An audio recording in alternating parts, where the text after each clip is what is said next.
Hi friends, మీరు యూట్యూబ్లో చేస్తున్నారు కదా వీడియోస్, మీకేమైనా మనీ వస్తున్నాయా అని నన్ను ఒకరు అడిగారు ఫ్రెండ్స్. ఏంటంటే నేను యూట్యూబ్ స్టార్ట్ చేసిందే కొత్తగా, అప్పుడే నాకు మనీ ఎలా వస్తుంది ఫ్రెండ్స్. ఒక దగ్గర మనం జాబ్లో జాయిన్ అయినప్పుడు 1 మంత్ మనం కష్టపడితేనే అప్పుడు మనకు 1 మంత్ శాలరీ వస్తుంది.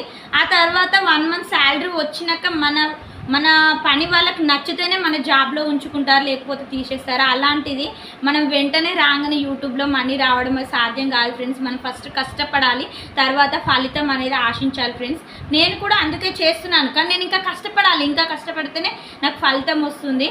కాబట్టి నన్ను అందరూ ఆదరిస్తారు, సబ్స్క్రైబ్ చేస్తారని నేనైతే కోరుకుంటున్నాను ఫ్రెండ్స్. ఇంకోటి ఏంటంటే సబ్స్క్రైబర్లు కొనుక్కోవచ్చు కదా అని కూడా చెప్పారు. సబ్స్క్రైబర్లు కొనుక్కుంటే బలవంతంగా వస్తారు ఫ్రెండ్స్. నాకు అలా చేయడం నాకు ఇష్టం లేదు. ఎందుకంటే నా కంటెంట్ నచ్చి వచ్చిన సబ్స్క్రైబర్లు నాతో ఎల్లప్పుడూ ఉంటారు, అది మాత్రం నేను కోరుకుంటున్నాను ఫ్రెండ్స్.